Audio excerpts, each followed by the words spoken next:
नमस्कार, बहुत बहुत स्वागत आप सभी का इस न्यूज बुलेटिन में। आप देख रहे हैं सुनो यूपी और आपके साथ मैं हूं राजेंद्र देव। उत्तर प्रदेश में निकाय चुनाव की घोषणा हो चुकी है, तो सबसे पहले उसी की बात करेंगे। यूपी में 2 चरणों में निकाय चुनाव की घोषणा हुई है। पहले चरण में 4 मई को 9 मंडलों में चुनाव घोषित किया गया है। तो पहले चरण में 4 मई को जो चुनाव होगा उसमें 9 मंडलों में चुनाव होगा और ये मंडल हैं सहारनपुर मंडल, सहारनपुर मंडल में सहारनपुर, शामली और मुजफ्फरनगर में चुनाव होगा। मुरादाबाद मंडल 4 मई को इसमें भी चुनाव होगा। इसके जिले हैं बिजनौर, अमरोहा, मुरादाबाद, रामपुर, संभल। ये मुरादाबाद मंडल के जिले हैं जहां पर 4 मई को वोट डाले जाएंगे। इसके अलावा आगरा मंडल की अगर बात करें जहां पर 4 मई को चुनाव होगा तो उसमें जिले हैं आगरा, फिरोजाबाद, मथुरा और मैनपुरी। इसके अलावा झांसी मंडल में चुनाव होगा 4 मई को पहले चरण में, और झांसी मंडल के जिले हैं झांसी, जालौन और ललितपुर। ये हम आपको मंडलवार जिले बता रहे हैं जहां पर पहले चरण में चुनाव होने वाला है 4 मई को। वो जिले हम आपको बता रहे हैं। प्रयागराज मंडल में भी 4 मई को वोटिंग होगी और इसमें जो जिले हैं जहां पर वोट डाले जाएंगे वो हैं कौशाम्बी, प्रयागराज, फतेहपुर और प्रतापगढ़। इसी तरह से लखनऊ मंडल में भी पहले चरण में 4 मई को ही वोट डाले जाएंगे और इसमें मौजूद जिले हैं लखनऊ, उन्नाव, हरदोई, रायबरेली, सीतापुर और लखीमपुर खीरी। देवीपाटन मंडल में भी पहले चरण में 4 मई को वोट डाले जाएंगे और इसमें जिले हैं गोंडा, बहराइच, बलरामपुर और श्रावस्ती। ऐसे ही गोरखपुर मंडल में भी 4 मई को ही वोट डाले जाएंगे और इसमें जो जिले हैं जहां पर वोटिंग होगी वो हैं गोरखपुर, देवरिया, महाराजगंज, कुशीनगर। वाराणसी मंडल में भी 4 मई को ही वोट डाले जाएंगे और इसमें मौजूद जिले हैं गाजीपुर, वाराणसी, चंदौली और जौनपुर। तो ये 9 मंडल हैं जहां पर पहले चरण में मतदान होगा 4 मई को। जितने जिले इन मंडलों में हैं जहां पर वोट डाले जाएंगे उनके बारे में भी हम आपको बता रहे हैं। पहला चरण 4 मई को और 9 मंडलों में चुनाव, और 9 मंडलों के जो जिले हैं उन सब के नाम अभी हमने आपको बताए। निकाय चुनाव की कल घोषणा हुई है। पहला चरण 4 मई को है। कुल 37 जिले हैं जिनमें 10 नगर निगम हैं। 10 नगर निगमों में चुनाव है पहले चरण में 4 मई को और कुल 37 जिलों में चुनाव है। इनमें 10 नगर निगम है। इसके अलावा नगर पालिकाएं हैं और नगर पंचायतें हैं, लेकिन 10 नगर निगमों में 4 मई को पहले चरण में वोट डाले जाएंगे। कुल 129 नगर पालिकाएं हैं और 289 नगर पंचायतें हैं जिनके लिए मतदान होगा 4 मई को पहले चरण में। इसकी घोषणा कल की गई राज्य निर्वाचन आयोग के द्वारा और वो सारे जिले जहां पर मतदान होना है, जहां पर लोकल बॉडी इलेक्शन होना है 4 मई को, जहां पर पहले चरण का चुनाव होना है, वो सारे जिले इस वक्त हमने आपकी स्क्रीन पर रख दिए हैं।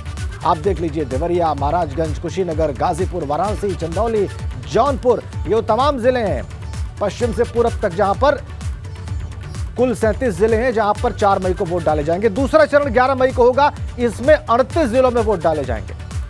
इसमें 7 नगर निगम है, 95 नगर पालिकाएं हैं, 268 नगर पंचायतें हैं। ये जो 38 जिले हैं यहां पर मतदान होगा दूसरे चरण में 11 मई को। आप देख लीजिए, आपका जिला भी दूसरे चरण के जिलों में शामिल हो सकता है। इसलिए पूरी लिस्ट, पूरी सूची जिलों की हमने आपकी स्क्रीन पर रख दी है। दूसरा चरण 11 मई को, कुल जिले 38 और आप देखिए उन जिलों के नाम क्या क्या हैं जहां पर 11 मई को वोट डाले जाएंगे। अपना जिला आप तलाश सकते हैं इस लिस्ट में बहुत आसानी से और आपकी सुविधा के लिए हमने ये पूरी सूची पहले चरण के लिए और दूसरे चरण के मतदान के लिए आपकी स्क्रीन पर रख दी है। पहले चरण में 10 नगर निगमों में चुनाव होगा 4 मई को। दूसरे चरण में 7 नगर निगमों में चुनाव होगा 11 मई को और दूसरे चरण में कुल 38 जिले वोटिंग के लिए जाएंगे। पहले चरण में 4 मई को कुल 37 जिले वोट के लिए जाएंगे और रिजल्ट घोषित होगा 13 मई को। जैसा कि आप जानते हैं कल राज्य निर्वाचन आयोग ने इसकी घोषणा की। घोषणा का सार और आपकी सुविधा के लिए देखिए हमने सारी महत्वपूर्ण तारीखें इस वक्त आपकी स्क्रीन पर रखी हैं। दूसरा चरण 11 मई को, कुल जिले 38 और आपको हम बता रहे हैं लगातार कि इसमें नामांकन किस दिन किया जा सकता है, नामांकन वापसी की तारीख क्या है, ये सारे महत्वपूर्ण जो तथ्य हैं और तारीखें हैं वो हमने आपकी स्क्रीन पर रखी हैं। आइए, इस निकाय चुनाव पर चूंकि घोषणा हो चुकी है और आज बहुत महत्वपूर्ण दिन है, घोषणा के बाद आज पहला दिन है, तो हमारे तमाम संवाददाता इस वक्त हमारे साथ जुड़े हुए हैं। फिलहाल लखनऊ से प्रदेश की राजधानी से शैलेश अरोड़ा हमारे साथ जुड़े हुए हैं। हम शैलेश अरोड़ा के पास चलेंगे और इसके अलावा आप देख लीजिए स्क्रीन पर कानपुर से रतीश त्रिवेदी हमारे साथ हैं, नवीन पांडे वाराणसी से हमारे साथ हैं और सनुज शर्मा मेरठ से हमारे साथ हैं। बड़े जो शहर हैं, जो बड़े मंडल हैं, उन सब से इस वक्त हमारे संवाददाता जुड़े हुए हैं। पहले लखनऊ ही चलते हैं, शैलेश अरोड़ा के पास चलते हैं और शैलेश से जानते हैं कि कल निकाय चुनाव की घोषणा के बाद प्रदेश की राजधानी में जो पॉलिटिक्स का सेंटर है, जो सीट ऑफ पावर है, वहां पर क्या हलचल है। शैलेश। बिल्कुल, देखिए निश्चित रूप से राजेंद्र, जिस जगह हम मौजूद हैं, पहले उस जगह के बारे में बता दें। ये नगर निगम जो मुख्यालय है, वहाँ से बामुश्किल हम 50 से 100 मीटर की दूरी पर खड़े हैं, क्योंकि एक पार्क में मौजूद है जहाँ लोगों के बीच हम जाएंगे, बातचीत करेंगे। जाहिर सी बात है, इसलिए हम बिल्डिंग नहीं दिखा रहे, वरना इससे बाहर निकलेंगे सामने वो नजर आती है बिल्डिंग, नगर निगम मुख्यालय जो है। लखनऊ में 110 वार्ड, 10 नगर पंचायत है और नगर निगम है। महापौर का यहाँ पर चयन होना है, महिला महापौर इस बार फिर से चुनी जाएंगी यहाँ पर, और उसके लिए लगभग 31 लाख से ऊपर जो मतदाता है वो अपने मताधिकार का प्रयोग करेंगे। और उन्हीं में से तमाम मतदाता इस समय हमारे साथ में देखिए यहाँ मौजूद हैं, जहाँ पर हैं सुबह सुबह चाय की चुस्कियों का आनंद, सुबह मॉर्निंग वॉक, और उसके बाद यहाँ पर आए हैं। तो इन लोगों से बातचीत करते हैं, क्योंकि तारीखें आ गई तो अब ये लोग किस तरह से सोचते हैं, इनके मुद्दे क्या हैं। सर क्या शुभ नाम? विजय कुमार, गोखले मार्ग, लखनऊ से हूँ मैं। गोखले मार्ग तो बड़ा वीवीआईपी इलाका है, तो वहाँ भी समस्याएं हैं? नहीं, वहाँ समस्याएं, लेकिन जो पहले समस्याएं थी उससे उतनी समस्याएं नहीं है। जैसे नाले उले गंदाते हैं तो वहाँ के जो सभासद हैं उनको बोला जाता है, वो लोग आते नहीं समय से। अब जैसे इतना वीवीआईपी इलाका तब भी समस्या नहीं आती? समस्या नहीं आते। अब जैसे अब चुनाव आ रहा है तभी अब अपना शुरू हो गए घूमना फिरना। निकाय का चुनाव है अभी तक, और जितने माने कानून व्यवस्था बहुत अच्छी है, माने योगी सरकार में इससे अच्छी कानून व्यवस्था कोई नहीं है। लेकिन जो नगर निगम में ये निकाय के जो प्रतिनिधि हैं ये ध्यान नहीं देते। हाँ। तो अब की बार आप भी जवाब दे सकते हैं वोट से उनको। अभी आप बुलाने जा रहे थे कि भाई आइए, नहीं आ रहे, अब आप जवाब दीजिए। यही जवाब उनको दिया जाएगा वोट के माध्यम से। अगर जनता जाग जाए, अपने वोट मताधिकार को हर व्यक्ति जाके अपना मतदान करे, तो आज ये समस्या न रहे। मैम आपका नाम? मधुलिका। आप क्या कहना चाहेंगे? वोटिंग का अवसर आ रहा है, वोट डालने जाएंगे, आप क्या मुद्दे होंगे शहर? बहुत रास्ते ठीक करना बहुत ज़रूरी है, गंदगी बहुत जगह जगह है, वो ठीक करना ज़रूरी है। ठीक है, शैलेश यहाँ पर मौजूद है। बिल्कुल। क्या नाम आपका? अमित कपूर। अमित जी, यहाँ पर वोटिंग होगी 4 मई को लखनऊ में, क्या मुद्दे आपके जहन में होंगे? क्या सोच के वोट डालेंगे? भाई मुद्दा ये होगा कि विकास का मुद्दा होना चाहिए सबसे पहले का, प्रायोरिटी का। भाई उसमें नगर निगम में ये होता है कि भाई ये सभासद जितने भी होते हैं इनका काम का लेवल तो बहुत नीचे है, कोई काम करता तो है नहीं यहाँ पे। भाई योगी सरकार तो अपना काम बखूबी कर रही है, लेकिन नगर निगम में कोई काम नहीं हो रहा है। ठीक है, तो किस इलाके में रहते हैं? हम चौक में। ठीक है, चौक इलाके में रहते हैं कपूर साहब, और वो बता रहे हैं कि नगर निगम के जो पार्षद हैं वो काम नहीं करते हैं। योगी सरकार तो अपना काम कर रही है, लेकिन पार्षद जो है शैलेश वो अपना काम नहीं करते हैं, और ये एक सामान्य बात है। हमने जो वहाँ के 2 और वोटर हैं लखनऊ के, उनके मुंह से भी यही बात सुनी, और तीसरे जो वोटर हैं वो भी यही बात कह रहे हैं। क्या कानपुर में भी ऐसी ही स्थिति है? देखिए, नगर निगम लखनऊ की बात करें जहाँ पर शैलेश हैं, वहाँ पर जो मेयर हैं वो बीजेपी की हैं, और बीजेपी का दबदबा वहाँ पर लोकल बॉडी इलेक्शंस में पहले भी रहा है। लेकिन वहाँ पर लोगों की क्या प्रतिक्रिया है वो आपने देख लिया। अब हम चलेंगे कानपुर रतीश के पास, और रतीश से जानेंगे कि रतीश क्या देख रहे हैं वहाँ पर कानपुर नगर निगम की स्थिति, वहाँ पर कब चुनाव है, वहाँ पर अब क्या तैयारी हो रही है। चूंकि कल तारीखें घोषित हो गई हैं रतीश, तो हलचल बढ़ गई होगी। वहाँ पर पार्टियां भी सक्रिय होंगी, वहाँ पर पार्षद जो सिटिंग है वो भी सक्रिय होंगे, जो पार्षदी चाहते हैं आने वाले चुनाव के बाद वो भी सक्रिय होंगे। क्या देख रहे हैं आप? बिल्कुल आपने सही कहा कि जैसे ही तिथि घोषित हुई है उसके बाद सक्रियता काफी ज्यादा बढ़ गई है, और सक्रियता बढ़ते हुए अब हलचल काफी तेज है। भारतीय जनता पार्टी हो, चाहे समाजवादी पार्टी हो, चाहे कांग्रेस हो, तमाम जो दावेदार थे और खुल करके सामने आ गए। 2 दिन के अंदर अगर बीजेपी की बात की जाए तो 90 दावेदार हो गए मेयर की सीट के लिए। महिला सीट है कानपुर में। अगर बात की जाए तो नगर निगम की 1 सीट, 2 नगर पालिका परिषद, 2 नगर पंचायत और 110 वार्ड है। लेकिन जो जनता है हमारे साथ है, हम पार्क में मौजूद है। नगर निगम में पार्क बहुत ज्यादा मायने रखते हैं, क्योंकि मॉर्निंग वॉकर्स हमारे साथ है, उनसे बात कर लेते हैं। भाई साहब, आप मौजूद हैं पार्क में, आप लोग मॉर्निंग वॉक के लिए आते हैं, क्या मुद्दे आप लोगों के रहने जा रहे हैं? पहले तो यहाँ पे पूरे पार्क में गंदगी बहुत है।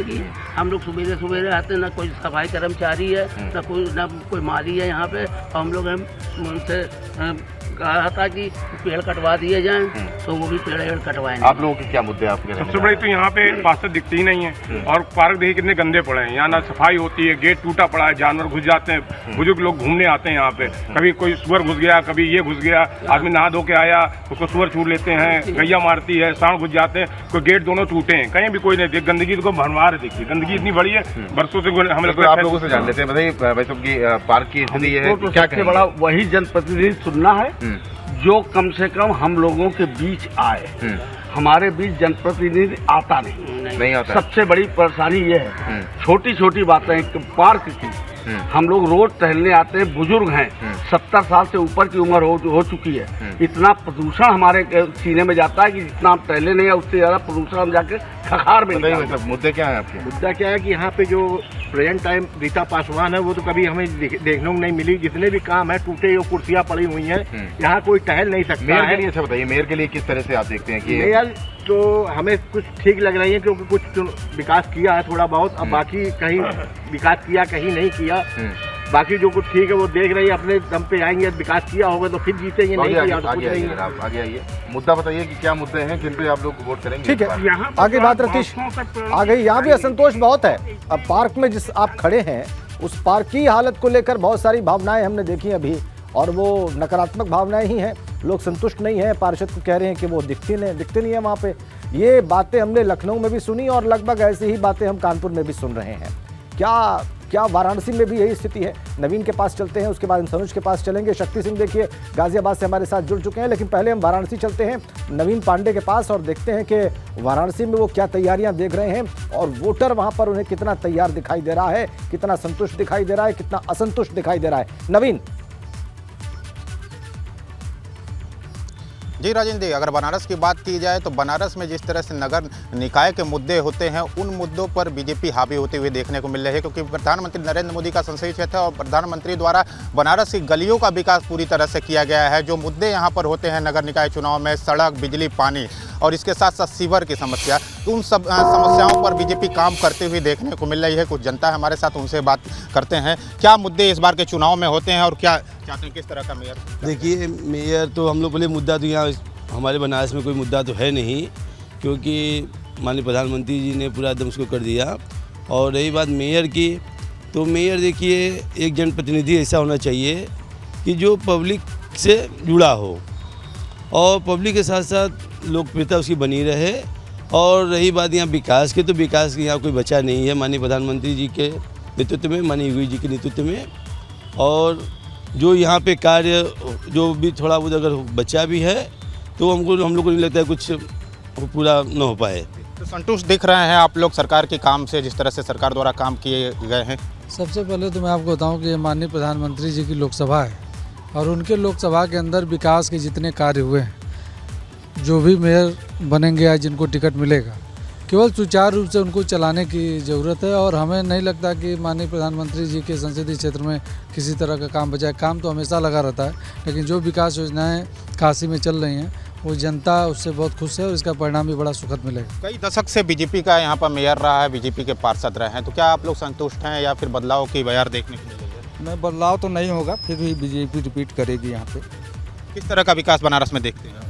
मेयर का जितना विकास होता है उन्होंने पूरा किया है। ठीक है नवीन, आगे बात। गलियां यहाँ पर बिल्कुल आपने ठीक कहा कि जो भावनाएं जो आपके साथ लोग खड़े हैं उनकी किस दल के पक्ष में है वो दिख रहा है। और लोग कह रहे हैं कि प्रधानमंत्री जी का लोकसभा क्षेत्र है, जो भी यहाँ पर मेयर बनेगा वो जो विकास कार्य हो रहे हैं सिर्फ उसको सुपरवाइज करना है उन्हें, बाकी विकास की गंगा वहां पर बह रही है, ऐसा जो लोग वहां पर हैं आपके साथ वो कह रहे हैं। सनुज, क्या देख रहे हैं मेरठ में क्या स्थिति है? वर्तमान जो वहां पर मेयर हैं, वर्तमान जो पार्षद हैं, वर्तमान जो नगर निगम की स्थिति है वो क्या है और लोग चाहते क्या हैं? सनुज। देखिए, मेरठ क्रांति शहर है और क्रांति शहर की जनता किसके पक्ष में क्रांति लिख दे कोई नहीं जानता। मेरठ का मिजाज अलग है, मतदाताओं को यहाँ समझना, उनके मन की बात को जानना बहुत मुश्किल काम है और जो इस काम को आसान कर लेता है वही मेयर और पार्षद बन जाता है। यहाँ के तमाम मुअज्जिज लोग हैं, इनसे एक एक करके बात करूंगा। सर, आपसे जानना चाहूँगा कि मेरठ नगर निगम की बात करें, 90 वार्ड है, पिछली बार बसपा की यहाँ पर मेयर थी और अब इस बार क्या लग रहा है, कुछ बदलाव या कोई नई चीज़ या कोई और पार्टी ऐसी? आप बदलाव तो होना भी चाहिए क्योंकि बदलाव ही प्राकृतिक का नियम है ये 5 साल की पूरी योजना देखी गई है और बदलाव होगा तो आगे भी पार्टियों को मौका मिलेगा। तो हमारा तो रुझान ये कहता है कि पूरे प्रदेश और देश में बीजेपी की सरकार चल रही है और जितना भी कार्य हो रहा है वो जनता के सामने है। तो बदलाव हमें लग रहा है कि बीजेपी और सपा में घमासान टक्कर होगी और बहुत कम मार्जिन से हार जीत होनी है और हम चाहते हैं कि बदलाव हो, निश्चित हो, जिससे हमारे जनपद का, जिले का विकास हो। जिस तरह से होता आया उससे ज़्यादा विकास हो। तो समाजवादी पार्टी का ग्राफ भी कम नहीं है, बहुत ही उज्जवल है और मुझे लग रहा है कि अतुल प्रधान की जो वाइफ हैं, उनका सीमा प्रधान जी जो जिला पंचायत की चेयरमैन रही हैं, उनका भी अपना बहुत मजबूत दावेदारी है। मजबूत दावेदारी है। देखिए, पहले कह दिया कि घमासान होगा इस सीट पर। सर, क्या लग रहा है, क्या ऐसे मुद्दे रहेंगे? आपको लगता है कि शहर में विकास हुआ? देखिए, विकास की बात है तो विकास तो सभी पार्टियों का नदारद है। मुद्दों पे चुनाव ना हुए हैं, ना होंगे। जातिगत चुनाव है, जाति को देख के पार्टियां टिकट देती आई हैं, आगे भी देती रहेंगी। हमें बांटने का कार्य करती हैं। विकास की बात किसी भी पार्टी से कर लो, कहीं नजर नहीं आती है। जब भी आप विकास की बात करोगे तो आपको जातिगत संबोधन करके आपको सनुज आ गई बात। अब मेरठ में बसपा की मेयर थी और ये वाकई चौंकाने वाला था। ये वो नगर निगम था जो भाजपा जीत नहीं पाई थी पिछली बार और वहाँ पे हम देख रहे हैं जो अलग अलग राय है, अलग अलग मत हैं लोगों के, मतदाताओं के, वो अभी अभी हमने देखे और महसूस किए। गाजियाबाद में क्या स्थिति है ये बताएंगे शक्ति सिंह। और हम देख पा रहे हैं शक्ति, आपके इर्द गिर्द भी लोग हैं, ये गाजियाबाद नगर निगम के मतदाता दिखते हैं, ऐसा जान पड़ता है उनको यहाँ से देखकर। क्या भावनाएं हैं उनकी, क्या संतोष है उनके मन में पिछले 5 वर्षों के कार्यकाल का, पार्षदों का, मेयर का, और क्या सोच रहे हैं वो इस नगर निकाय चुनाव के बारे? देखिए राजेंद्र जी, अगर बात की जाए गाजियाबाद की, तो गाजियाबाद में जब से नगर निगम की स्थापना हुई है तब से यहाँ पर अगर मेयर सीट पे कहें तो बीजेपी का ही कब्जा, यानी कि ये एक बीजेपी का गढ़ माना जाता है। वहीं अगर पार्षदों की बात की जाए तो सबसे ज़्यादा जो पार्षदों की संख्या होती है वह भी बीजेपी की होती है। लोग कितने संतुष्ट हैं, असंतुष्ट हैं, बात करने के लिए हमारे साथ काफ़ी जनता है। आज चुनाव डिक्लेयर हो गया, क्या कहेंगे आपको, कैसा पार्षद हो, कैसा मेयर हो आप? मेरा तो यही कहना है कि हमारा वार्ड 60 जो है भाजपा का पूरा गढ़ है, सभी मतदाता भाजपा के हैं जो, और जो है यहाँ पे जो भी जो है काम हो रहे हैं जो, वो काम यहाँ की जनता शायद जो है संतुष्ट नहीं है जो है। काम मतलब बीजेपी का गढ़ है आपका ये कहना, लेकिन काम से संतुष्ट नहीं है। आपसे जानना चाहेंगे किस तरह का पार्षद हो, किस तरह का मेयर हो आप? श्याम पार्क लगभग जो है 75 साल पुरानी ये कॉलोनी है। यहाँ पे विकास के नाम पे बिल्कुल जीरो है और यहाँ ना पीने का पानी है, ना ही यहाँ सीवर लाइन कोई गिरी है और जल भराव इतना हो जाता है बरसात के टाइम में कि लोगों को काफ़ी भारी मात्रा में नुकसान झेलना पड़ता है।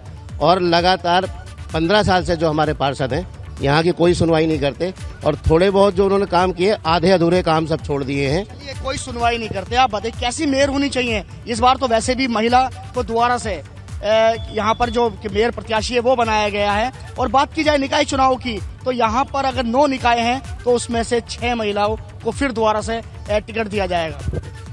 भारतीय जनता पार्टी के कार्यकर्ता यहाँ जितने भी पुराने सब लोग मौजूद हैं, लेकिन हर बार एक ही आदमी को मौका दिया जाना ये भी, क्योंकि थोड़ा सा बदलाव भी होना चाहिए। ये नहीं है कि 20 सालों से आप एक ही आदमी को टिकट दे रहे हो। अगर मेयर की बात करी जाए तो मेयर में पहले भी महिला आशा शर्मा बहन जी थी, उसके बाद फिर महिला सीट। मतलब आप उस सीट से संतुष्ट नहीं है। आप बताइए आपकी कॉलोनी में कितना विकास हुआ है, आपके मेयर ने कितना विकास किया है, समस्याएं सुनी है, आपके पार्षद ने कितनी समस्याएं सुनी? हमारे बामे कॉलोनी में कोई सुविधा नहीं है, ना पानी है, ना नाली की सफाई है, ना कोई काम है। कहो तो कोई सुनता नहीं, गरीब की कोई सुनवाई नहीं है। ठीक है शक्ति, गरीब की कोई सुनवाई नहीं। यहाँ पर तो बहुत असंतोष है, यहाँ पर काम को लेकर बहुत असंतोष है। और एक बार हमने ये भी सुना कि बार बार एक ही व्यक्ति की बात करना, एक ही व्यक्ति को टिकट दिया जाना उचित नहीं है।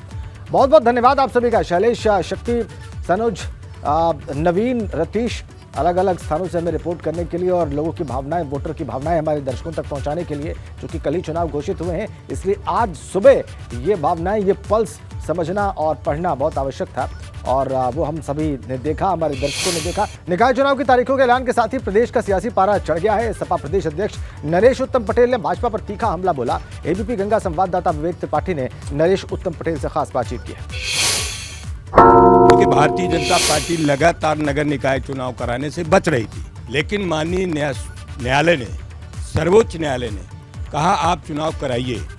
पूरे प्रदेश के जो नगर निकाय के लोग हैं बेहद परेशान थे कि नगर निकाय के चुनाव सरकार बार बार क्यों टाल रही है। सरकार ने बार बार चुनाव टालने का प्रयास किया, लेकिन माननीय उच्च न्यायालय, सर्वोच्च न्यायालय ने ये चुनाव का आदेश किया।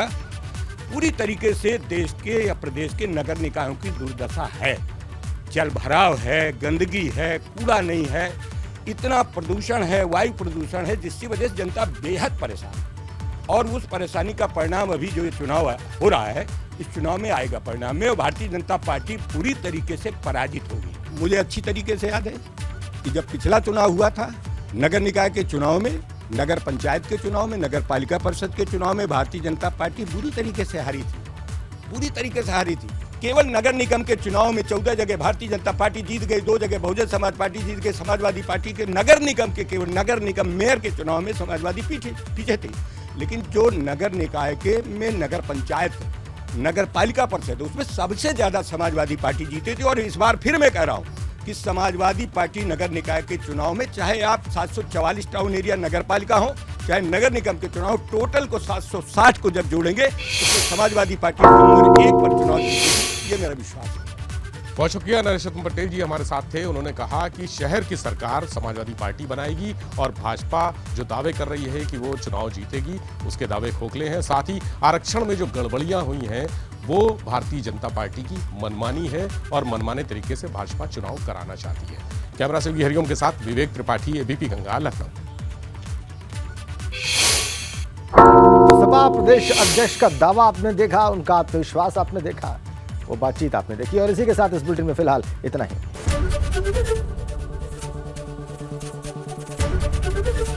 एबीपी गंगा, खबर आपकी, जुबान आपकी।